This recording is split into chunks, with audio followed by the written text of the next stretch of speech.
Alors, Bezrat Hashem, Simana Tava, commence le nouveau Chumash Bereshit. Alors, on commençait, il y a Khatan Torah, Khatan Bereshit. Pourquoi il y a deux Khatanim?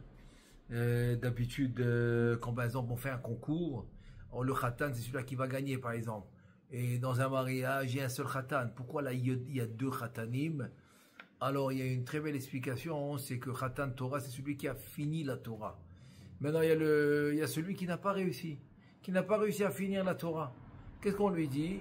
On lui dit, il y a Khatan Bereshit. Khatan Bereshit veut dire tu peux la commencer la Torah. Même si tu as fait une partie de la Torah. Tu as fait une partie de la Torah aussi, ça marche. Tu peux être avec celui qui finit, c'est Khatan Torah, et tu peux être avec celui qui commence, Khatan Bereshit. Donc tu peux toujours commencer.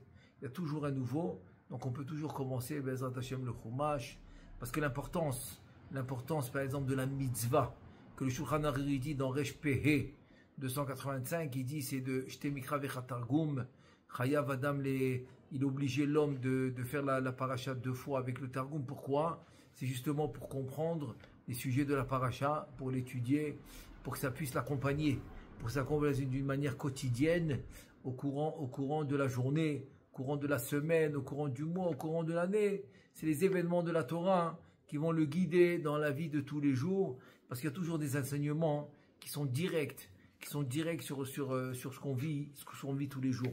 Donc voilà, donc c'est pour ça que c'est toujours important, Bezrat Hashem, de recommencer pour bien connaître, Bezrat Hashem, la Torah, le Chumash. Alors je vais juste commencer par un chidouche, même qu'on est maintenant Parashat Noach, mais je voulais absolument commencer par donner quelques points importants de Bereshit. Et comme le Khatam Sofer il nous dit, on sait que dans le mot Bereshit, beaucoup de choses ont été écrites. Il y a les 70 tikkunim de Rabbi Shimon Bar Yochai, etc. Mais là, je vais mentionner ce qu'il dit le Khatam Sofer. Le Khatam Sofer, il dit un truc incroyable. Il dit dans le mot Bereshit, on a 6 lettres. 6 lettres. Bet, Resh, Aleph, Shin, Yutaf. Ça fait exactement 6 lettres dans le mot Bereshit. Maintenant, il nous dit le Khatam Sofer, ces 6 lettres vont représenter 6 personnages. 6 personnages que la Torah voulait absolument commencer par ces 6 personnages, son Chumash. Akadosh Baruch Hu Kaviachol, il veut commencer par un remez, par une allusion de 6 personnages importants dans l'histoire du peuple juif. Et alors, c'est qui les 6? Donc, le Bet de Bereshit, c'est Binyamin. Le Resh de Bereshit, c'est Rachel. Ensuite, le Aleph de Bereshit, c'est Esther, Amalka. Le Shin de Bereshit, c'est Shaoul. Le Yud de Bereshit, c'est Yosef. Et le Taf de Bereshit, c'est Tamar. Alors, c'est quoi la particularité de ces 6 personnages? Ces 6 personnages qui ont su se taire au moment où ils devaient parler. Au moment où il y avait vraiment une envie de parler, de raconter, etc. Où c'était nécessaire. Même au moment où c'était nécessaire de parler, ils ont préféré se taire. Et la Gemara, elle nous dit, c'est quoi le métier de l'homme dans ce monde? Umanuto chez la dame Baolamazé. Le métier de l'homme dans ce monde, qu'est-ce qu'elle dit la Gemara? Que l'homme, il doit être, il aime, c'est muet. Muet, il doit savoir se taire. L'homme doit savoir se taire. Évidemment, quand il doit faire la tfila, bien sûr qu'il va parler. Quand il va étudier la Torah, évidemment qu'il doit parler parce que la Torah s'étudie à haute voix. Quand il va rentrer à la maison, évidemment, il va être chaleureux avec sa famille, avec sa femme, ses enfants, etc. Évidemment. Mais là, on parle des moments, comme on va l'expliquer à travers les 6 personnages, on parle des moments où la parole peut être négative, ou peut avoir une conséquence négative. Alors, c'est de ça qu'on parle. On parle que la parole est négative, ou bien même si la parole n'est pas négative, mais elle peut avoir une conséquence négative, c'est de ça qu'on parle. Et là, maintenant, on va voir la force de ces 6 personnages. Le premier qui est le bête, c'est Binyamin. Et Binyamin, le fils de Yaakov Avinu, le frère de Yosef Hatzadik. Et quand il était en Égypte avec ses frères, quand ils ont découvert que Yosef, c'était le vice-roi, de l'Égypte, Mishneh Lamelech. Et donc, Yosef avait raconté à Binyamin que c'est son frère, de père et de mère, et il lui avait raconté toute l'histoire, comment il est arrivé en Égypte, etc. évidemment qu'il lui a dit de ne rien raconter à son père Yaakov pour ne pas le blesser, ou pour ne pas l'offenser, ou pour ne pas le peiner, tout simplement pour ne pas le peiner, de raconter qu'est-ce qu'ils ont fait les frères. Mais Binyamin était au courant. Et voilà que maintenant, quand ils retournent pour aller chez Yaakov Avinu, quand ils ont pris les vivres qu'ils sont venus chercher en Égypte, voilà que Yosef, il demande à son fils Ménaché, qui se faisait passer pour le traducteur, soi-disant que Ménaché, il traduisait ce que Yosef il disait aux frères, pour ne pas qu'ils sachent que Yosef il comprend l'hébreu. Donc le traducteur c'était Ménaché, et donc qui était le fils de Yosef. Et voilà que Yosef demande à son fils de mettre la coupe de vin, de la mettre dans le sac de son frère Binyamin, parce qu'il avait dit à son frère, t'inquiète pas, tu reviens ici, je vais arranger l'affaire, et c'est ce qu'il a fait. Maintenant, quand les frères, ils ont trouvé la coupe de vin, quand Ménaché est parti, il les a poursuivis, il leur a dit, pourquoi vous avez volé la coupe de vin à mon père, qui vous a bien reçu, pardon, il n'avait pas dit que c'était son père, non, pourquoi vous avez volé la coupe de vin à mon maître, le vice-roi, etc., c'est pas gentil, vous a bien reçu. Et donc, on connaît l'histoire, le Midrash, il dit que finalement, comme les psukim y racontent, et bien voilà qu'ils ont trouvé la coupe de vin dans le sac de Binyamin. Et là, les frères, ils étaient énervés, que Binyamin leur a causé un tel malheur d'avoir été attrapé, de voler le verre du vice-roi d'Égypte. Et là, chacun s'est mis à frapper, à tabasser Binyamin. Et là, Binyamin, il aurait pu leur dire, écoutez, que vous voulez, c'est Yosef, c'est notre frère, c'est lui qui a fait ça, parce qu'il veut qu'on retourne, etc. Il aurait pu tout raconter, et quand il n'aurait pas reçu les coups, non, il a préféré recevoir les coups, mais il n'a pas parlé.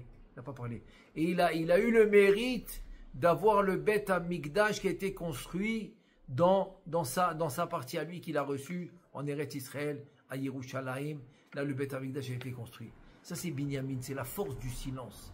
Comme Yosef, il ne voulait pas qu'il raconte, il n'a pas raconté, même s'il devait recevoir des coups. Et voilà, ça, c'est le premier, c'est le Beth. Le Resh, c'est Rachel. Voilà que Yaakov Avinu, il dit à Lavan, Berachel Pitraktana, c'est-à-dire, il dit, c'est clair, moi je travaille 7 ans pour marier ta fille Rachel, et voilà que Lavan va tromper Yaakov. Il va lui donner Léa, la grande fille, avant Rachel. Et là, Rachel aurait pu dire à Yaakov, attends, ça ne va pas être moi. Mon père, il va te tromper. Non, pour ne pas faire honte à Léa, elle lui a transmis les signes qu'elle avait avec Yaakov, pour ne pas faire honte à Léa, et tu vois qu'elle n'a pas parlé, elle n'a pas dénoncé. Elle n'a pas dénoncé rien du tout à Yaakov, pour ne pas embarrasser sa sœur. Donc ça, c'est Rachel. Elle a mérité d'être Akeret Abayit. C'est la principale de la Knesset Israël, de la Shrina, de la Malchut, etc. C'est la principale, c'est Rachel, c'est qu'elle a Akeret Abayit. Donc la principale de la maison de Yaakov, c'était Rachel. Ensuite, on a le Aleph. Le Aleph qui est Esther. Esther Amalka, voilà que Mordechai lui dit, ne dis pas c'est quoi ton peuple et c'est quoi ta religion.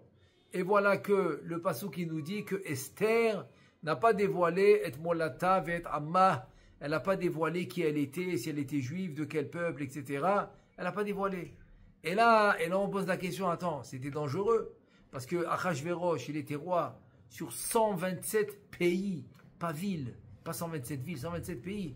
Donc il aurait pu décréter la mort de Esther sans problème, et pourtant elle a tenu bon, elle n'a pas parlé. Elle n'a pas parlé parce que Mordechai Amala chez l'Otagid. Parce que Mordechai lui a dit ne pas le dire. Mordechai lui a dit ne pas le dire. Elle n'a pas parlé. Donc voilà, ça c'est le Aleph, c'est Esther. Ensuite, on a Shin, on a Shaoul. Shaoul, il s'est fait oindre par Shmuel An-Navi, Shmuel le prophète. Et voilà que il arrive chez lui, il dit rien du tout. Attends, c'est le roi d'Israël qui a été oint par Shmuel le prophète. Il arrive comme si de rien n'était. Comme si de rien n'était. Il est anav, il est humble, il se cache à la main, il dit rien du tout. Il n'a pas parlé. Il n'a pas parlé, ça c'est Shaoul. Et c'est comme ça qu'il a mérité des droits le roi d'Israël. Ensuite, on a le Yud, c'est Yosef. Maintenant, Yaakov Avinu, après qu'il a su que Yosef était le vice-roi en Mitzrayim, en Égypte, etc. Qu'est-ce qu'il a fait? Il a dit, la première des choses quand il va arriver en Égypte, il va demander à Yosef, qui t'a amené ici, comment ça s'est passé? C'est quoi l'histoire? Et voilà que Yosef, il savait que Yaakov allait lui demander, et Yosef ne voulait pas lui raconter, il ne voulait pas le peiner, il ne voulait pas embarrasser ses frères. Donc qu'est-ce qu'il a fait? La première rencontre, il a organisé avec tous les ministres, etc., du royaume de Pharaon, etc., pour ne pas que Yaakov lui demande la question. Donc il a toujours organisé d'une manière que Yaakov ne pourra pas lui poser la question « Comment tu es arrivé en Égypte ?» pour ne pas avoir à raconter que ses frères l'ont vendu, etc., etc. Donc ça c'est Yosef. Et c'est comme ça il a été roi pendant 80 ans. 80 ans roi en Égypte, roi Chalit, et personne ne pouvait bouger sans Yosef. Même Paro, il avait peur de Yosef. Et donc ça c'est le mérite qu'il a eu, qu'il a su se taire. Ensuite, qui on a? On a le Yud, c'est le Taf, c'est Tamar. Tamar qui était la Kala, qui était la belle-fille de Yehuda, le fils de Yaakov, qui était marié avec son premier enfant, son deuxième enfant, Er et Onan, les deux, ils sont niftar. Et voilà que Yehuda, il a eu peur de la donner au troisième enfant, et il lui a dit de retourner chez ses parents, et il lui a donné comme prétexte le temps que son fils Shelah, le troisième, il va grandir. Et voilà qu'il grandit et rien qui arrive parce qu'en fait il ne voulait pas lui donner, il avait peur.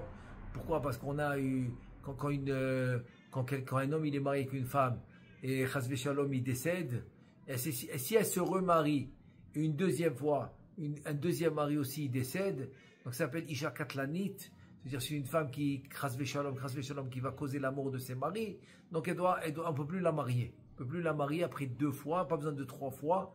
Dans dîner mamonot, quand c'est question d'argent, par exemple le shor, le taureau qui a encorné la vache, etc., pour qu'il soit mouad, pour qu'il soit quelqu'un pour le considérer comme un mouad, eh bien il faut 3 fois, parce que dans dîner mamonot, dans question d'argent, mais dans question nefashot, quand ça dépend de la vie ou de la mort, 2 fois c'est déjà chazaka.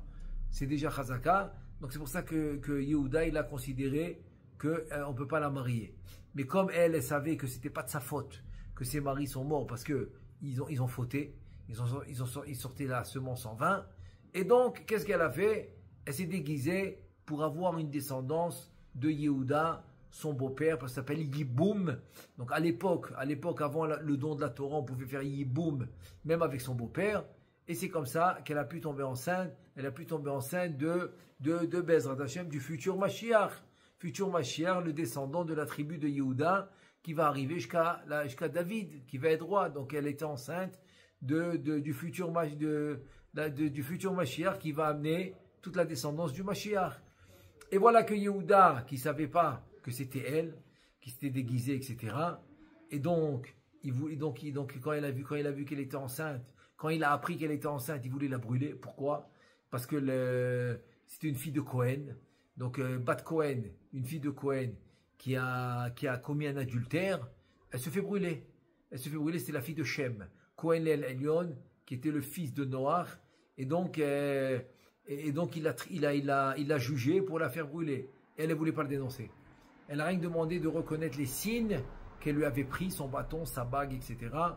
Et là, Yehuda, il a reconnu. Sinon, elle n'aurait pas dénoncé, elle n'a pas parlé. Pas dénoncer. C'est comme ça qu'elle a mérité d'amener le Mashiach au monde. Il nous dit le Khatam Sofer. C'était important pour Akadosh Baruch Hu de commencer la Torah avec ces 6 personnages qu'ils ont su se taire. Ils ont su se taire, comme la Gemara a dit, ça devient le métier de l'homme dans ce monde. Se dire, on peut plus acquérir sans réagir qu'en réagissant. Alors c'est pour ça que ces personnes-là qui mettaient même en sakana, ils étaient en sakana, comme Esther, on a parlé, comme Tamar, etc.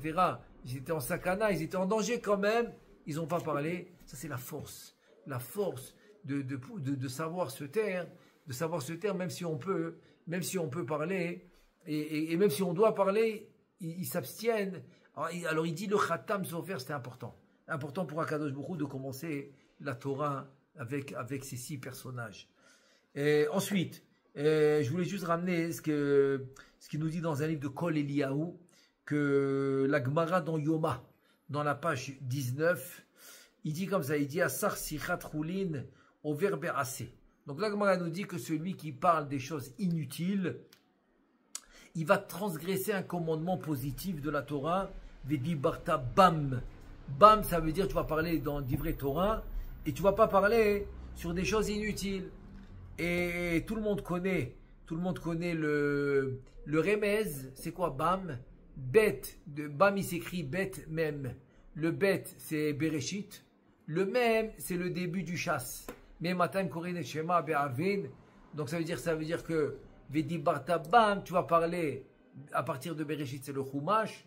Mem c'est le début du chasse. Et voilà, tu vas parler dans la Torah et dans le chasse. C'est ça, dit Barta Bam, Velo, Bidvarim, Betelim. Et voilà. Là maintenant, Bezrat Hashem, on va commencer la paracha de Noach dans le Zohar HaKadosh. Dans le Zohar HaKadosh, il dit Ve'ele toldot Noach, tel dit toldot Noach. Zohar HaKadosh, il nous dit Sheneemar, Ele. C'est quoi ce Ele? Ele toldot Noach. Le Zohar HaKadosh, il nous dit Ele moré à la nachash va samer, même chez Neymar, Ele Elohecha Israël. Incroyable. Le Ele Elohecha Israël, c'est ce qu'ils ont dit à Israël, le Erev Rav, quand ils ont fait la faute du Vaudor. Quand ils ont fait la faute du Vaudor, ils ont dit Ele Elohecha Israël. Il dit c'est le Ele de Noach. Comment c'est possible? Il dit parce que c'est Ele Ketiv Ele Toldot Noach, Nafik mi Noach Ham Avi Kenaan. Parce que de Noach va sortir Kenaan, va sortir Ham. Ham qui est le père de Kenaan, qu'on va voir dans la suite de la paracha de Noach, qu'il va voir la nudité de son père, et donc Noach va le maudire. Il va le maudire, il va devenir le père de Kenaan, c'est les esclaves, ça va être les esclaves toute leur vie. Toute leur vie, ils vont être esclaves. Ve'alken amar Yaakov mi ele shera'a. Et c'est pour ça que Yaakov aussi, qu'est-ce qu'il dit? Quand il voit Ephraim et Ménaché, qui se dit, mais c'est qui eux? Parce que de un d'entre eux, de Ephraim va descendre Yerovam ben Nevat, qui était le premier roi d'Israël, après que la royauté a été divisée entre la royauté de Yehuda avec la royauté d'Israël. Donc le premier de la royauté d'Israël, c'est Yerovam ben Nevat, qui a fait Avodah Zara, et qui a causé au Ham Israël de faire Avodah Zara. Et donc, comme Yaakov Avinu, il a vu en prophétie Yerovam qui allait faire la Avodah Zara et qui l'a fait faire fauter tout le Ham Israël en Avodah Zara, il a dit, c'est qui mi ele, donc Yatsa Mimenu Kishan. Ça veut dire que quoi? Ça veut dire qu'en deux mots, le Zohar HaKadosh, il nous dit que le ele, en fait, de Noach, c'est quand Chazvé Shalom, il y a quelque chose qui va sortir de pas bien. Quelque chose qui va sortir de pas bien. Et il te dit le Zohar HaKadosh, quand l'homme tzaddik, Ashrina olechet lefanav, ve'u leacharea, quand l'homme il est tzaddik, donc la Shrina, elle va devant lui, et lui il va être en arrière de la Shrina, il va regarder la Shrina par en arrière, ou mistakel ba Shrina, aval imu chote Ashrina olechet acharav, shelo istakel ba Shrina, vechen Israël ketiv vaïsam al ar vechule. C'est-à-dire que le Zohar HaKadosh, en fait, il va nous dire comme ça. Quand quelqu'un il faute, la Shrina Kaviachol, elle veut plus qu'elle le regarde. Donc le tzaddik, tant qu'il n'a pas fauté, c'est lui qui regarde la Shrina en avant de lui. Et si Chas V'Shalom il va fauter, eh bien la Shrina, elle va aller en arrière. Elle va aller en arrière pour ne pas que lui il regarde la Shrina à cause qu'il a fauté. Maintenant, je vais juste avoir, Bezrat Hashem, je me pose la question. Comment on peut voir la source? Comment on peut voir la source de de tout ce qu'on vient de dire maintenant? La source dans la Torah. La source dans la Torah, parce qu'il te dit Ele. Ele Toldot Noach. Il l'a trouvé dans le mot Ele, il l'a comparé avec Ele de Cheta Egel. Ele Elohecha Israël, voici vos dieux Israël. Il l'a comparé avec Ele que Yaakov il a dit sur Ephraim quand il a vu que Yerovam ben Nevat va sortir de lui d'Avodah Zara. Mais maintenant, c'est quoi on va dire le shoresh? C'est quoi la racine de ça? C'est quoi la racine de de la faute que l'homme Kaviachol il va perdre, que l'homme il va perdre la, on va dire la shrina. Je vais formuler un peu différemment. C'est quoi qui va causer, Chas v'Shalom, ouais, c'est quoi qui va causer à l'homme de fauter? Alors, on sait que le Zohar, il dit, la première des choses, il dit que c'est la gava, c'est l'orgueil. Quand l'homme, il va s'enorgueillir, tout de suite, le Yetzer Hara, il en emprise sur lui. Maintenant, à part ça, dans la paracha de Bereshit, on a vu qu'il y a un autre point très important. Et d'ailleurs, on va le voir aussi, que le Orach Chaim HaKadosh, il le ramène comme un point pertinent, que le Yetzer Hara, il va causer à l'homme de fauter à cause de ça. C'est quoi ce point? Et là maintenant, il faut commencer par les psukim. Par les psukim, quand la Torah, dans Parashat Bereshit, elle nous raconte, dans Parashat Bereshit, elle va nous raconter que Caïn et Hevel vont amener une offrande à Kadosh Baruch Hu. Et là, la Torah nous raconte, Vahi, Miketz Yamim, voilà, le temps est passé après qu'ils sont nés. Vayave Caïn miperi Adama mincha l'Adonai. Donc Caïn, il a amené mipri Adama, le Zohar HaKadosh, il dit que c'est le Pishtan. Le Pishtan, c'est le lin qui affaiblit la terre. Donc c'est pour ça qu'il n'a pas été agréé. Il n'a pas accepté, parce que c'est quelque chose qui affaiblit la terre, et la terre c'est la malchoute, etc. Donc on voit ici que quoi, Kaviachol, il a offensé la malchoute. Donc c'est un peu ce qu'on vient de voir. Kaviachol, elle ne veut plus le regarder. Elle ne veut plus que lui, il regarde la malchoute. Kaviachol, elle se met en arrière. Vehevel, qu'est-ce qu'il a amené Hevel? Lui, il a amené Mibechorot Sono. Il a amené le meilleur de ses troupeaux, le meilleur korban qu'il avait. Chelbeem, Chelev, à part le sens simple que Chelev, c'est la graisse. Le Chelev, en fait, c'est le meilleur. C'est le mot de la Torah. Le mot de la Shon HaKodesh, Chelev, c'est le meilleur. Vechelben, c'est le meilleur. Vaisha, donc Hachem a accepté Hevel avec son offrande. Ve'el Caïn, ve'el milchato, losha. Il n'a pas accepté. Il n'a pas agréé, comme on a expliqué, parce que Kaviachol, il a offensé la malchoute. Donc c'est considéré une faute. Et là, Vaïchar le Caïn. Donc Caïn, il a eu très mal. Il a été peiné. Vaïplou panav, sa face est tombée, ça veut dire en deux mots, il était triste. Et là, maintenant, la grande question, elle se pose. Viens à Kadosh Borou, qu'est-ce qu'il demande à Caïn? Vayomer Hashem el Caïn, lama chara lach velama naflu panecha. Pourquoi tu étais offensé? Et pourquoi tu es triste? Et pourquoi tu es comme ça, ton visage par terre, ça veut dire en deux mots, pourquoi tu es triste? Qu'est-ce qu'il y a? Alors, a priori, on ne comprend pas. Et pourquoi il ne va pas être triste? Il y a eu maintenant deux offrandes. Caïn, il emmène le sien. Hevel, il emmène son offrande. Et Hachem n'accepte pas celui-là de Caïn. Il accepte celui-là de Hevel. Comment Hachem peut lui demander pourquoi tu es triste et pourquoi tu n'es pas content? Mais c'est normal qu'il n'est pas content. Parce que son offrande n'a pas été acceptée. Et là, encore plus, il lui dit après, qu'est-ce qu'il lui dit? Il lui dit, Allo im tetiv. C'est quoi im tetiv? Tetiv, c'est dire comme tu vas te repentir. Tu vas faire le bien. Tu vas faire tchouva. Se'et, tu vas monter de niveau. Ve'im lo tetiv, la petachat drove. Si continue chas v'shalom à fauter, tu vas t'enfoncer encore plus. Ve'lechat eshugato, vatatim sholbo, etc. Alors, quel rapport? Tout simplement, il n'est pas content, il est triste que son offrande n'a pas été acceptée. En fait, c'est une grande question. Et là, Bessiata Dishmaya, moi je pense qu'avant de répondre à la question, il faudra poser une autre question. Quand maintenant la Kadosh Baruch Hu, il demande à Chava, pourquoi elle a mangé de ce, et pourquoi elle a mangé du fruit qui était l'arbre? Qu'est-ce qu'elle lui répond? Vayomer Hashem la isha, Vayomer Hashem Elohim la isha. Il pose la question à Chava. Mazot asid vatom. Qu'est-ce qu'elle répond la femme? Qu'est-ce qu'elle répond à Chava? Vatomer Aisha nachashishiani va ochel. Le serpent il m'a quoi? C'est quoi ishiani va ochel? C'est quoi ce mot ishiani? Donc il y a Rashi dit Hashini it'ani. It'ani, ça veut dire il m'a trompé. Kemo aliashi etrem chiskiaou, que Chiskiaou vous trompe pas. Donc le mot Yishiani, elle répond Chava, le serpent il m'a trompé. C'est bon, ça c'est le pshat.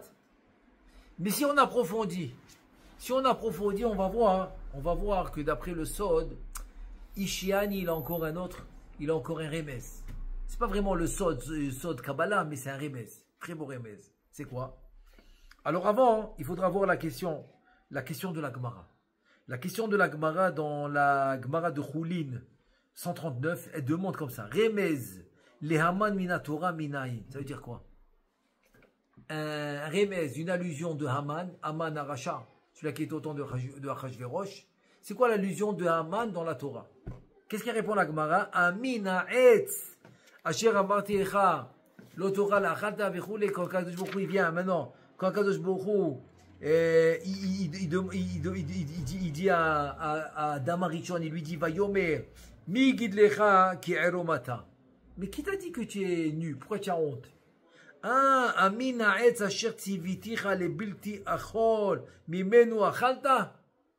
Amin, c'est les mêmes, il n'y a pas de yud. Dans le mot Amin, il n'y a pas de yud, c'est Haman. Donc là, il dit la Gemara, de ce mot Hamina es Haman, tu as Haman dans la Torah. Alors, a priori, c'est là que maintenant il faut trouver le remez. A priori, la Gemara s'arrête là, très bien. Mais a priori, quel rapport? Quel rapport Haman avec l'arbre interdit qu'il ne devait pas manger? Et quel rapport avec Adam Arishon? Quel rapport avec toute l'histoire de Adam Arishon au Gan Eden? Tu m'as rentré Haman. Alors en fait, l'allusion elle est comme ça. Et ça c'est le remez. C'est qu'en fait l'homme, il a un teva, il a une nature. Maintenant cette nature de l'homme, elle est, on va dire comme ça. Elle va être utilisée par le Yetzer Hara pour le tromper. Donc ce qu'il dit Rashi, Ishiani m'a trompé. Pourquoi il m'a trompé? Parce qu'en fait, il y a une nature chez l'homme que s'il ne travaille pas cette nature, il va se faire tromper par le Yetzer Hara. Et après, on va voir Bezrat Hashem, l'allusion dans le mot Ishiani. Mais pour l'instant, c'est quoi l'idée? L'idée, c'est comme ça. C'est que l'homme, sa nature, c'est la suivante.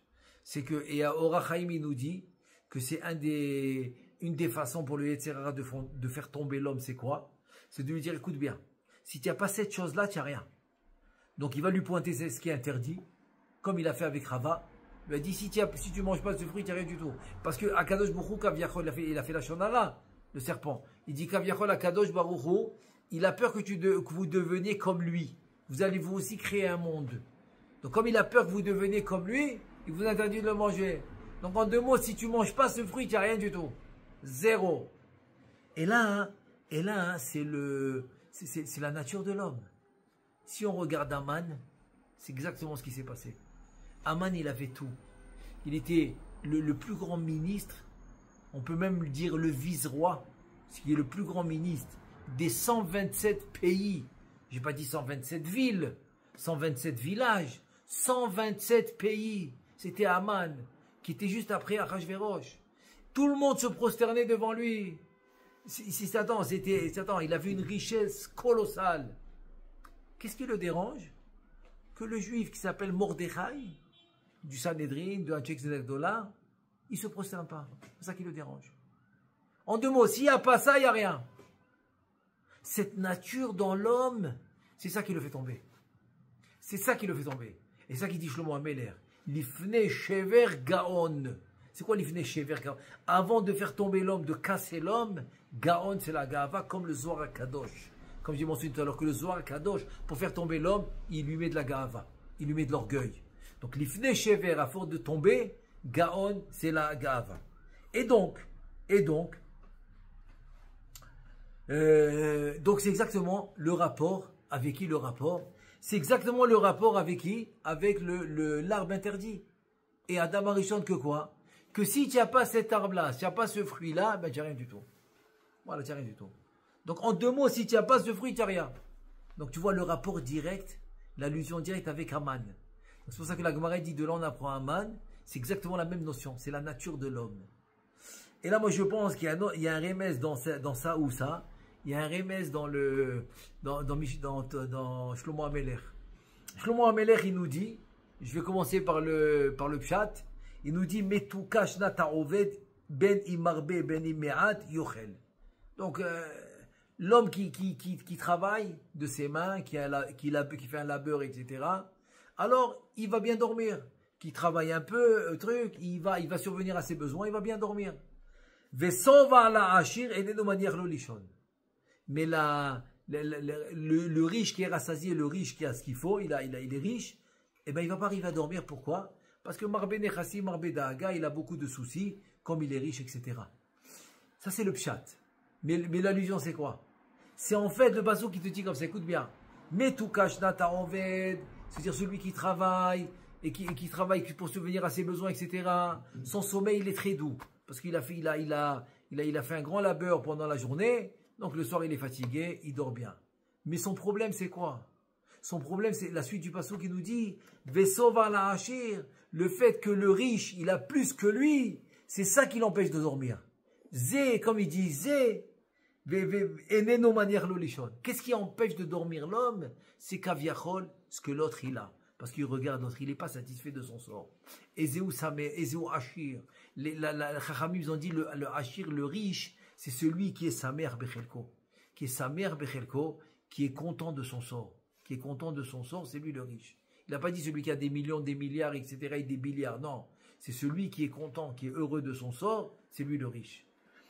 Et là, maintenant on a compris. Donc on a compris le rapport direct entre l'arbre, entre Aman, etc. Et là, il nous dit dans Chidush Harim un truc incroyable. Le mot Hishiani, il est composé de deux mots. Si tu coupes ce mot, ça devient Yesh, En. Ya ou ya pas. Donc quand la femme elle répond à Nachash Hishiani, c'est dire que la Touma, l'impureté que le Nachash, que le serpent, il a mis en Chava, c'était quoi? C'est Hishiani. C'est quoi Hishiani? Yesh, En. Ya pas. Tout va dépendre de toi. Tout va dépendre de ce que tu vas soulever.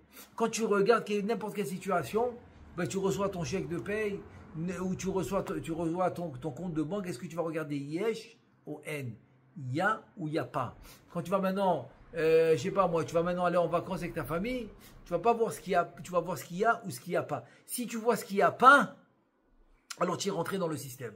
Système de Haman, le système du Nachash, le système que si j'ai pas l'arbre, j'ai rien du tout. C'est où ça où j'ai rien. Donc c'est le système où Chas Shalom, le Yetzer Hara, il peut faire tomber l'homme. Pourquoi? Parce que tu regardes le N. Dans Ishiani, il te dit ça dépend de toi. C'est toi qui vas décider. Et ça, si tu regardes le N. Mais si tu regardes le Yesh, sa mère Bechelko, tu es content de ce que tu as. Tu es content de ce que tu as. Tu es toi le riche. Donc là, il ne peut pas te faire tomber. Il ne peut pas te faire tomber parce que tu es content de ce que tu as. Et là d'après moi, c'est exactement ce qui s'est passé avec le Elé. Parce que quand il t'a dit Elé, il t'a dit que c'est que Kaviachol. Viachol, c'est le Nachash et le Samer Ben. Pourquoi? Parce que Elé, il te dit c'est la Avodah Zara. Pourquoi c'est la Avodah Zara? Parce que c'est exactement ce que Erev Rav, ils ont dit. Ok? Ils ont dit quand ils ont fait la faute du veau d'or, Elé, Elohecha Israël. Et donc Elé, il te dit le Harizal. Le Harizal, il dit que Elé, c'est le Elohim. Il a enlevé le Yud Mem. Donc il a fait la séparation. Il a fait la séparation dans le Shem Kadosh Elohim. Il a pris Elé. Il a dit alors on n'a pas besoin de se connecter à la Gdusha. On est bien. On peut s'arranger tout seul. On n'a pas besoin de Gdusha. C'est bon. Tout est bon. On s'arrange. On sait comment s'organiser. Ça c'est la Avodah Zara. La Avodah Zara, c'est une force extérieure de la Gdusha. C'est ça la Avodah Zara. Donc le Elé Kaviachol qui a été soutiré, qui a été, on va dire, coupé du mot Elohim, qui était le Elohim Kadosh, Elohim Emet, il a été retiré de là-bas. Donc comme le Elé a été retiré de là-bas, donc c'est ça la Avodah Zara, c'est la séparation. On sait que la Avodah Zara, c'est la séparation. C'est la séparation. Alors que la Gdusha, c'est l'union. C'est l'union. C'est pour ça que la Shrina, elle te dit, si l'homme, il est tzaddik, elle se met devant lui, l'homme, il a la Shrina devant lui. Il peut, pourquoi? Parce que c'est la connexion. C'est on va dire, c'est l'union. C'est l'union. Parce que la Gdusha, mekarevet. La Kedusha, la sainteté, elle va rapprocher. Mais la Avodah Zarah, c'est le contraire. Donc je continue le soir à Kadosh, qui te dit comme ça. Il te dit, donc si maintenant l'homme il a fauté, donc la Shrina va aller en arrière, pour ne pas qu'il la regarde. Et ensuite, Vechen be Israël ketiv, c'est-à-dire que dans Am Israël, quand ils étaient dans le désert, qu'est-ce qu'il écrit? Vaïssa malach Elohim olech lifne machane Yisrael, vayelech meacharehem, kol zman shayu tzadikim hayta השכינה הולך לפניהם, כשאמרו מבלי אין קברים במצרים, והיו רשעים מיד וילך אחריהם דווקא שהוא מהול, אבל כשהוא אינו מהול, אינו זוכה ללך אחר השכינה, etc. Il te dit, tu vois bien que dans Am Israël, dans le désert, la même chose. Dès qu'ils ont commencé à se plaindre, parce qu'aussi, il faut le fait de se plaindre, la Shrina aussi, elle se retire. Comme on a dit tout à l'heure, par rapport à la parole. Que même pour les tzaddikim, même des fois des choses qu'ils devaient parler, même qu'ils étaient en sakana, en danger, ils n'ont pas parlé. Donc, kol sheken, la plus forte raison quand c'est une plainte. Il dit Rabbeinu Yona Beshari Tshuva, il s'appelle Nargan Mafrid Alouf. Nargan, c'est celui-là qui se plaint. Celui-là qui se plaint, il va Nargan Mafrid, il va séparer Alouf. Aloufo Shel Olam, c'est Akadosh Baruch Hu. C'est-à-dire que celui qui se plaint, il va se séparer encore une fois, c'est Avodah Zarah. Voilà encore on voit ce concept de Avodah Zarah quand il se plaint. Il va se séparer de la Kedusha. Donc la séparation de la Kedusha, c'est quand il se plaint. Il te dit aussi la Brit Mila. C'est pour ça que même Avraham Avinu, avant qu'il fasse la Brit Mila, c'est écrit Ithaler lefanai veye tamim, va devant moi. Tu as la Shrina en arrière. C'est-à-dire Kol zman shencha mahul mithaer lefanai shelo tistakel bi. Aval, mais quand Avraham Avinu il a fait la Brit Mila, Shaya tamim halach achar Shrina. Et donc quand il était Maou, il avait la Brit Mila, c'est le contraire. Donc c'est la Shrina qui allait devant lui, etc. Et donc tout le système a changé. Pourquoi?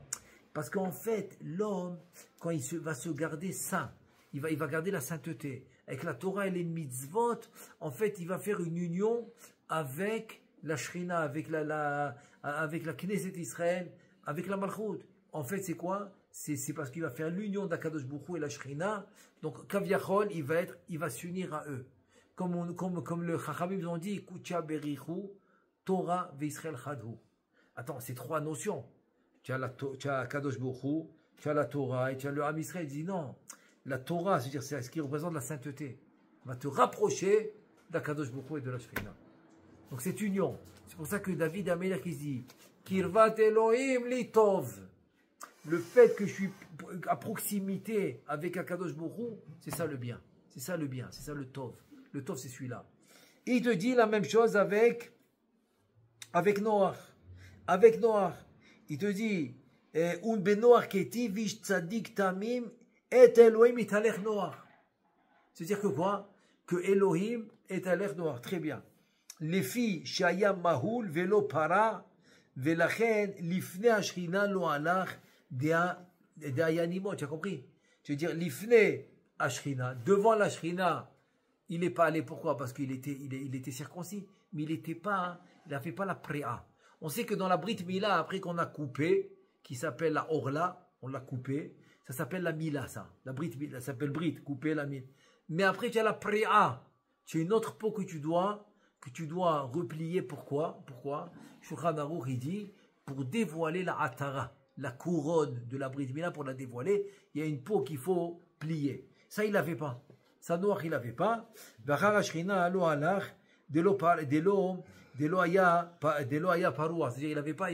il n'était pas para.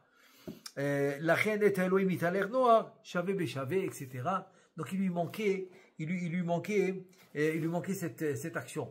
Et, à Kedekar que Chachamim, ils disent que celui qui a fait la Brit Mila, qui n'a pas fait la priya, à ce Kavyachol, c'est comme s'il n'avait pas la bride.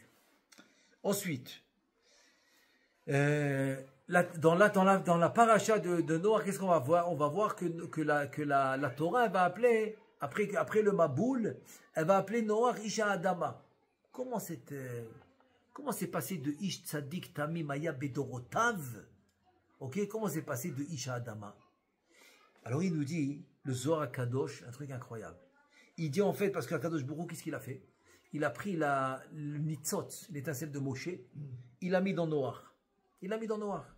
Donc, Shatal le Moshe bimé Noach, vélo, mais ça n'a pas réussi. Ça n'a pas réussi.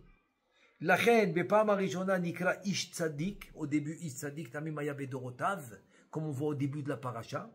Ve'achaka Keshisalka Mimeno Nishmat Moshe. Mais après que la Neshama de Moshe s'est retirée de lui, qu'est-ce que tu vois tout de suite dans la Torah qui s'est écrit? Nikra Ish Adama. Nikra Ish Adama. Le Karamar Moshe Mechenina. Pourquoi Moshe dit Mechenina Misifrecha Shir Katavta? Tu ne veux pas leur donner, alors efface-moi. C'est quoi Mechenina? Il dit le Zohar à Kadosh, Ratzal Omar Gvar Bime Amaboul. Tu comprends? Mechenina, en fait, tu m'as effacé déjà depuis le Maboul. Depuis le Maboul. Lohit Palalti. J'ai pas prié. Comme le Zohar il dit que Kaviachol Noach il n'a pas prié. Et donc Avram il a prié. Et Moshe, donc il dit comme si c'était mon nitzot qui était dans le noir, donc j'ai pas prié. Il dit Mechenina, tu m'as déjà effacé au temps du Maboul parce que j'ai pas prié.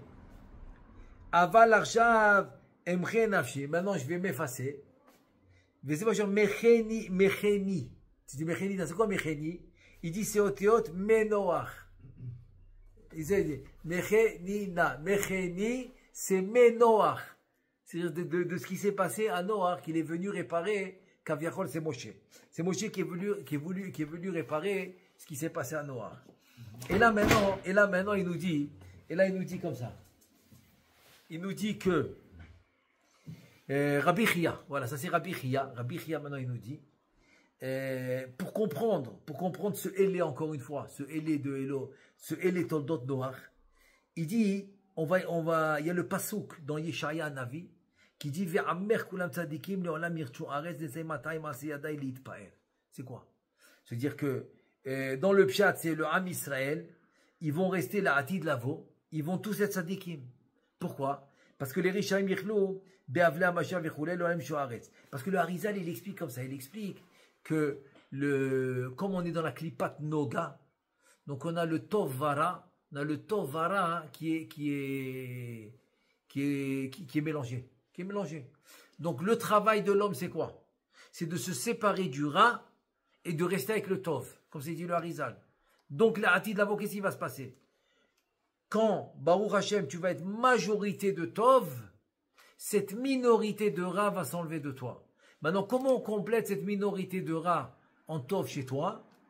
On va chercher quelqu'un qui a majorité de Ra, on lui enlève sa minorité de bien, on te la donne à toi pour être complètement bien, et lui complètement Ra. C'est ça le birour. C'est ça le birour. Le birour, c'est qu'à la fin des temps, tu es ou complètement bien, Tov, ou complètement Ra, et c'est comme ça qu'on a fini avec le Yetzerara, c'est comme ça qu'on a fini avec la Klipat Noga, et on retourne à Adam Arishon avant la faute, où le Yetzerara était extérieur à lui. C'est ce qu'il nous dit ici. C'est ce qu'il nous dit. Donc, c'est ça le Elé. Elé Toldot Noach. Donc, le Elé, on a dit, c'est quoi? C'est le Elé comme on a vu avec l'Avodah Zara. Mais les Toladot de Noach, c'est quoi Toladot de Noach? On a dit, c'est le Toladot des Tzadikim. Donc les Toladot des Zarim, c'est Torah ou Ma'asim Tovim. Donc la Torah ou Ma'asim Tovim va réparer le Elé qui est Avodah Zara. C'est ce qu'il nous dit Rabbi Chia. Donc tout de suite Rabbi Chia, qu'est-ce qu'il nous dit? Zakaï ninun Israël de Mishtadle be'oraita. Heureux Am Israël qui font la Torah. Ve'yad'e orchin de oraita qui connaissent les chemins de la Torah. Te dit des Begina Yisroul le Alma Deate. Et c'est quoi le Olam Haba? Le Olam Haba, c'est de revenir comme on était avant la faute. Avant la faute d'Adam Arishon. Parce que pour l'instant, quand quelqu'un il est niftar, il va au Gan Eden. C'est pas encore Olam Haba, c'est Gan Eden. Donc le Olam Haba, c'est après. C'est après qu'on finit avec le Gan Eden. C'est après qu'on finit les 6000 ans, etc. Après, ça va être le 7e millénaire. 7e millénaire, là, on va retourner comme on était au temps de Adam Arishon, avant la faute. Là, on pourra vivre tous les 7e millénaires pour finalement arriver au Olam Haba. Et pour ça, il te dit, eh ben, il faut la Torah et les mitzvot. Incroyable. Sur ce pasouk-là, sur ces 3 mots, quel pasouk? 3 mots. Sur les 3 mots, et les Toldot Noach. C'est ce qu'il dit Rabbi Chia. Il dit Rabbi Chia, et tout ça, il est basé sur le pasouk que j'ai lu de Yeshaya Navi, chapitre 60. Le pasouk 21. Chapitre 60, pasouk 21.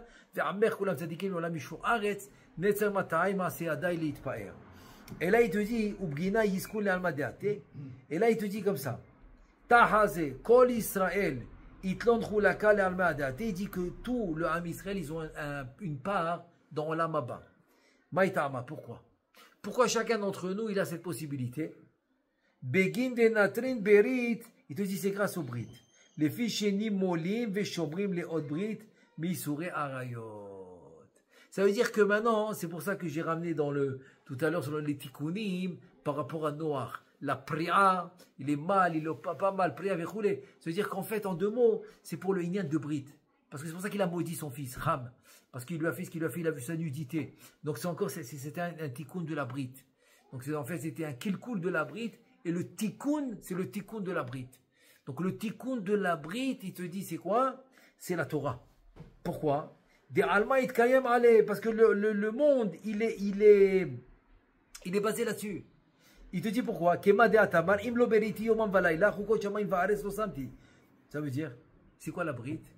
Alors la Brit, c'est la Brit Mila, mais la Brit, c'est la Torah.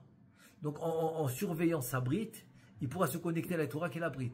Donc Imlo Beriti Yomam Valayla, si j'ai pas créé la Brit qui est la Torah, Yomam Valayla que Am Israël étudie jour et nuit, eh ben, Chukot Shamayim Va'aretz lo samti. Ben il y a pas de monde. Le monde il peut pas tenir. Il peut pas exister. Il peut pas exister. Ve'alda Israël denatre Berit. Donc comme Am Israël ils sont Shomer à Berit. C'est quoi Shomer à Berit? C'est la Torah. Et donc la Torah va réparer les fautes que l'homme il a fait par le Brit. Il te dit, ils vont recevoir les mitzvot, c'est-à-dire la mitzvah tamila sur eux, de garder la Brit. Et il a dit, donc yachelek olamaba. Et pas seulement ça, il dit le Zohar HaKadosh, et la begin kariklun tzadikim, ils vont s'appeler tzadikim. Mikan olifna kolman de natir hay berit de alma itkayam ale ikre tzadik. Donc c'est-à-dire que la shmira de la Brit, c'est elle qui lui donne ce nom de tzaddik. Il te dit, Menalan, on apprend ça, mais Yosef. On apprend ça de Yosef. Begin de natar le Brit, alma zaka ikre Yosef. Balkar ve'amer kulam tzaddiké olam mishu aretz. Donc en fait, on apprend de Yosef que quoi? On apprend de Yosef qu'il a pu sauver le monde grâce à la shmira, grâce qu'il a gardé sa bérite. Alors aujourd'hui maintenant, c'est quoi le Brit? L'homme, dans la société où on vit, comment on peut garder le Brit? Il vient Eliyahu Navi, il dévoile à Rabbi Shimon, Be'ay Chibura, avec ce livre du Zohar HaKadosh. En prenant le livre du Zohar HaKadosh, même si tu ne comprends pas, mais de le lire. Lis-le tous les jours, 15 minutes, 20 minutes. Une demi-heure, c'est quoi une demi-heure? Tu peux diviser cette demi-heure en chaque 5 minutes à la fois. Tu veux dire, chaque quelques heures, tu fais 5-10 minutes. Une demi-heure, c'est rien du tout.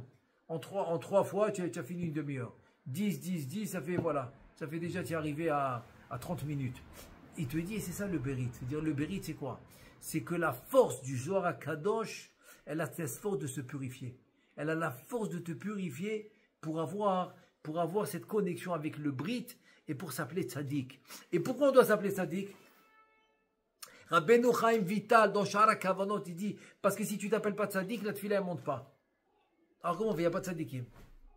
Il dit, ben voilà, il y a des solutions. Par exemple, une des solutions qu'il donne là-bas dans Shara Kavanot, il te dit quand tu prends sur toi les 4 méthodes Bedin, le Messirut Nefesh, tu es prêt à Kaviachol, à te donner complètement pour Akadosh Baruch Hu, et tu te vois dans le Bedin d'en haut et tu es prêt à accepter toutes les sanctions qu'il te donne, et tu le fais d'une manière sincère, tu deviens tzaddik. Et donc la tefila, elle monte. Voilà un moyen. Viens le Zohar HaKadosh, il te dit encore un autre moyen. Connecte-toi à la Torah, mais ne t'arrête pas au Pshat. Tu fais Pshat, Remesh, Drasos, ça veut dire Pardes. Et le Zohar HaKadosh, même si tu ne comprends pas, tu vas le lire, tu vas devenir Brit, tu vas devenir Tzadik. Extraordinaire, extraordinaire. Baruch Adonai Le'olam, Amen ve Amen.